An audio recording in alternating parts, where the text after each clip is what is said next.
ঝাল ঝাল মশলা দিয়ে তৈরি চিকেন জাল ফ্রেজি একদম রেস্টুরেন্টের মতোই বাসায় বানাতে পারবেন। কিছু টেকনিক ফলো করলে এই ডিশটা যেদিন বানাবেন সেদিন সত্যি বলছি বাসার সবাই পছন্দ করবে। সহজভাবে আপনাদের সাথে শেয়ার করব। চিকেন জাল ফ্রেজি বানানোর জন্য আমি 1 কেজি চিকেন নিলাম। এর মধ্যে হাফ চামচ লবণ, সামান্য হলুদ, মরিচ, ধনে, জিরার গুঁড়া এগুলো দিয়ে চিকেনটাকে ভালোভাবে মাখিয়ে রেখে দিব। এটা ম্যারিনেশন করার প্রয়োজন নেই, এগুলোকে আমি ফ্রাই করব। কড়াইতে আমি বেশ কিছুটা সয়াবিন তেল দিলাম। এবার চিকেনগুলোকে আমি ফ্রাই করে নিব। চিকেন দেওয়ার সময় ভিডিওটা আমার একটু কেটে গিয়েছিল। এগুলোকে জাস্ট এপিট ওপিট হালকা একটু ফ্রাই করে আমি তুলে নিব। এবার ওই তেলের মধ্যে বেশ কিছুটা পেঁয়াজ দিয়ে পেঁয়াজগুলো আরেকটু আমি তেল দিলাম যেহেতু একটু তেল কম হলো। তারপর পেঁয়াজগুলোকে আমি এবার একটু বেরেস্তা করে নিব। বেরেস্তা হয়ে গেলে পেঁয়াজগুলো তুলে আমি ফ্রাইং প্যানটা একটু ধুয়ে নিব, কারণ বেরেস্তা করার সময় নিচে অনেকখানি লেগে গিয়েছিল। এবার আমি কড়াইতে আবার নতুন করে তেল দিলাম আর বেরেস্তা ভাজার পর যে তেলটা বেঁচে গেছে সেটাও দিলাম।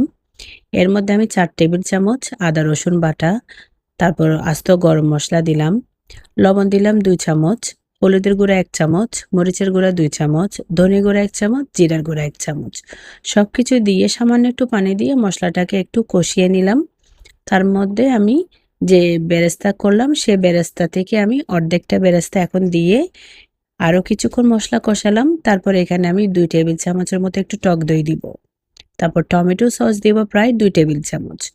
এবার সবকিছু মশলা ঠিক ততক্ষণ কষাবো যতক্ষণ পর্যন্ত না তেলটা ভালোভাবে বের হয়। তারপর এখানে আমি ভাজা চিকেনগুলো দিয়ে দিব। এবার চিকেনের সাথে মশলাটাকে ভালোভাবে কষাবো। আমি এখানে প্রায় 3-4টা কাঁচামরিচ দিলাম লাল সবুজ মিলে। মশলা কষানো হয়ে গেলে এখানে আমি পানি দিয়ে এবার মাংসটাকে ঢেকে এটাকে বয়েল হওয়া অব্দি অপেক্ষা করব। মাংস যখন পুরোপুরি সেদ্ধ হয়ে যাবে একবার চেক করে দেখব। শেষে আমি আরও একটু বেরেস্তা দিলাম। তারপর আমি এটাকে ঢাকনা দিয়ে ঢেকে রাখবো।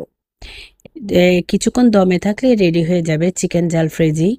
এটা সাদা ভাত কিংবা পোলাও অথবা রুটি পরোটার সাথেও খেতে কিন্তু খুবই ভালো লাগে। কথা দিচ্ছি এই ডিশটা যেদিন করবেন সেদিন আপনার পরিবারের সবাই কিন্তু খুশি হয়ে যাবে। আজকে তাহলে এই পর্যন্তই। পরবর্তীতে অন্য কোনো রেসিপি আপনাদের সাথে শেয়ার করব। আর হ্যাঁ, আমার রেসিপিগুলো আপনাদের কাছে কেমন লাগে সেটা অবশ্যই জানাবেন। তাহলে আজ এ পর্যন্তই। ভালো থাকবেন সবাই। আসসালামু আলাইকুম।